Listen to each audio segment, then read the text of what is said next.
साल 2050। धरती पर अब इंसानों और एलियंस के बीच की जंग अपने चरम पर थी। रोहित मेहरा की बनाई तकनीक ने पहले ही कई चमत्कारी आविष्कार किए थे, लेकिन अब खतरा और भी बड़ा था। अंतरिक्ष से आए शक्तिशाली प्राणियों ने पूरी दुनिया को घुटनों पर ला दिया था। इंसानों के पास अब एक ही उम्मीद थी, कृष।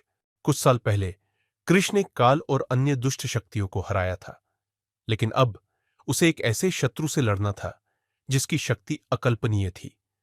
इस बार दुश्मन सिर्फ बाहरी दुनिया से नहीं था, बल्कि मानवता के भीतर भी एक छिपा हुआ खतरा था, डार्क कृष।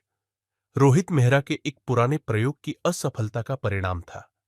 यह एक ऐसी शक्ति थी जो कृष की हर चाल का जवाब जानती थी, क्योंकि वह खुद कृष का एक अंधकारमय रूप था। एलियंस और डार्क कृष ने मिलकर पूरे विश्व पर आतंक मचा दिया था। शहर तबाह हो रहे थे, आसमान में काले बादलों का राज था, और इंसानियत अपने अस्तित्व के लिए संघर्ष कर रही थी।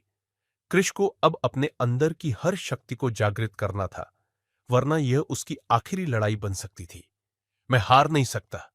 जब तक सांस है, तब तक लड़ाई जारी रहेगी, कृष ने खुद से कहा और अपनी पूरी ताकत झोंक दी। महान युद्ध के दिन कृष और डार्क कृष का सामना हुआ। दोनों की शक्ति बराबर थी, लेकिन कृष के पास कुछ ऐसा था जो डार्क कृष के पास नहीं था, प्यार और मानवता की शक्ति। लड़ाई इतनी भयंकर थी कि पृथ्वी तक कांप उठी। पहाड़ गिरे, समुद्र उफान मारने लगे और पूरा आकाश लाल हो गया। लेकिन आखिरकार कृष ने अपने भीतर छुपी सुप्रीम एनर्जी को जागृत किया और एक आखिरी वार में डार्क कृष को खत्म कर दिया।